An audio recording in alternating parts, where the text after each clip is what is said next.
Life in life. Feels good to be back on YouTube. I joined the U.S. Air Force. Child, that was a long 6 months.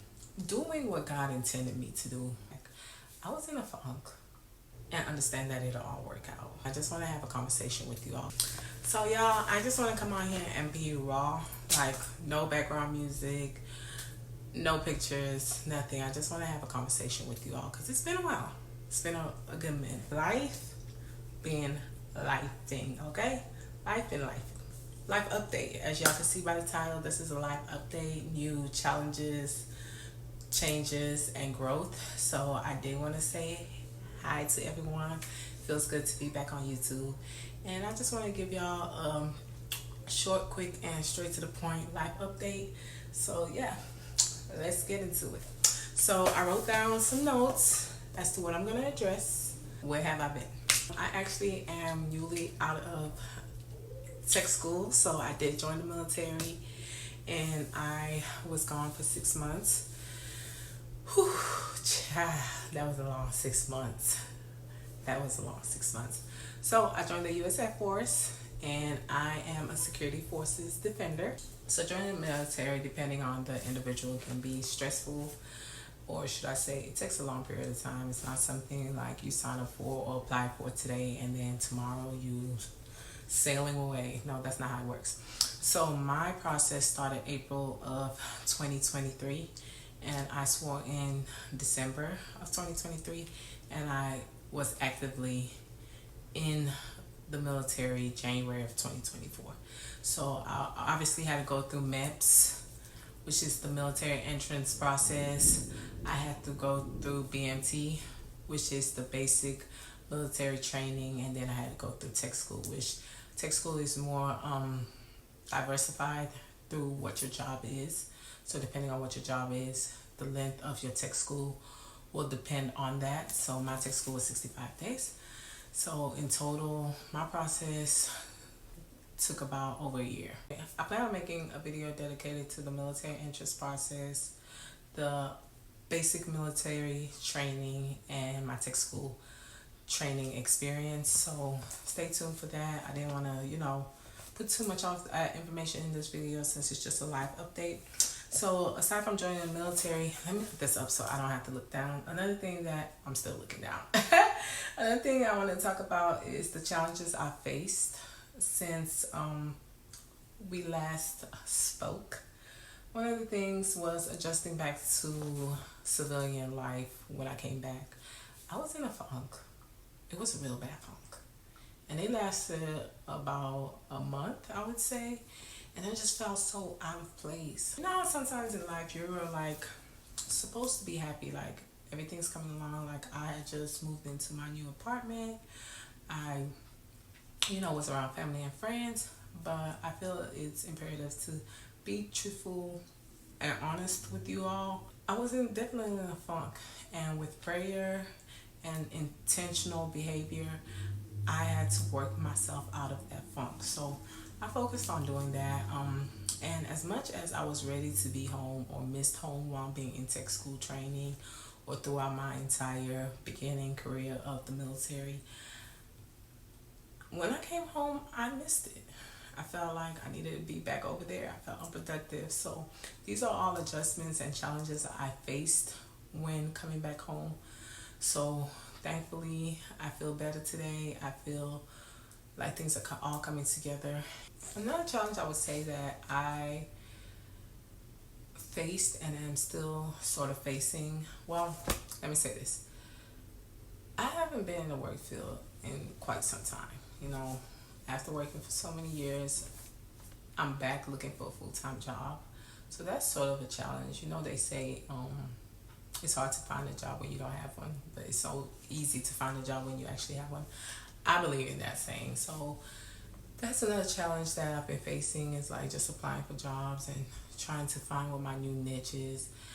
I would say one of the biggest things that have bothered me throughout these few months is like finding my true purpose, and not just finding it alone, but like doing what God intended me to do on this earth. So I'm choosing a different route of following my purpose, and it's not just solely by doing it myself, but it's more so of like doing what God has created me to do. I think that's so important because then it's God's will and everything will just work itself out. So that's another challenge I've been facing is finding a job.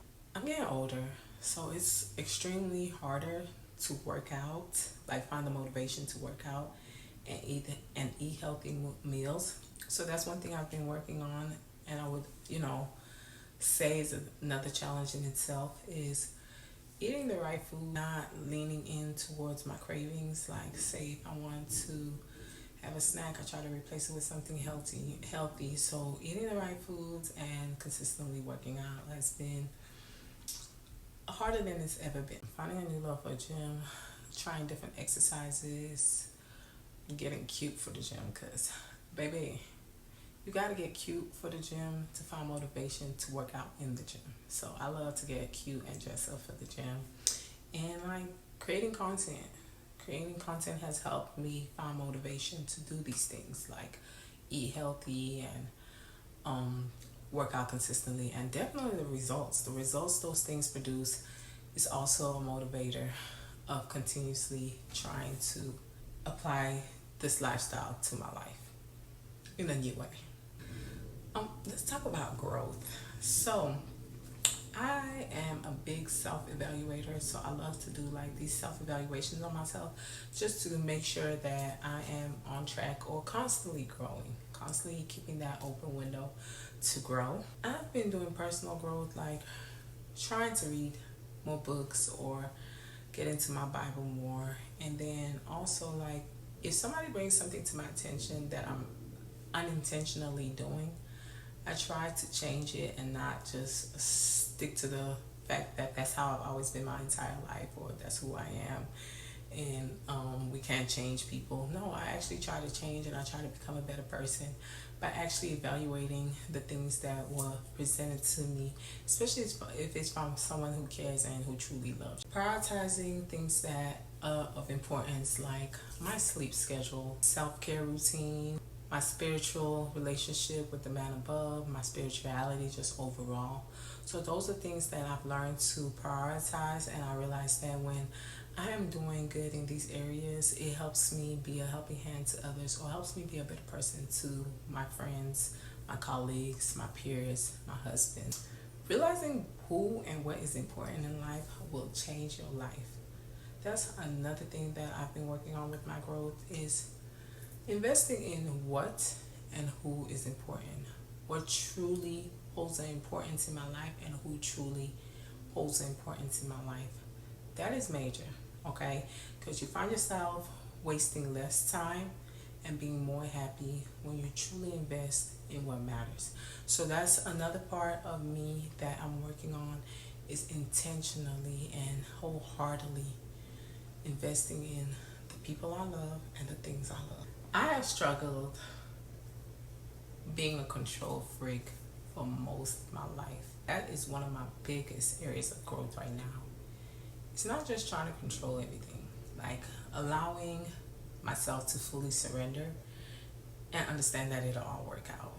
Because I've always been someone who feels like in order for things to work out, I have to have control over it or I have to have my hands on it. Learning how to let go and receive what's for you will truly bring you peace and joy, and it's a peace and joy that you cannot find in being a control freak, for sure. Having less control and having more peace and trust and faith in God. So it's working. We all work in progress. We all masterpieces. I just want to give y'all all a short, quick, and simple, straight to the point update of where I've been, what's been going on. So thank y'all so much for watching. I really appreciate it. And stay tuned for more videos.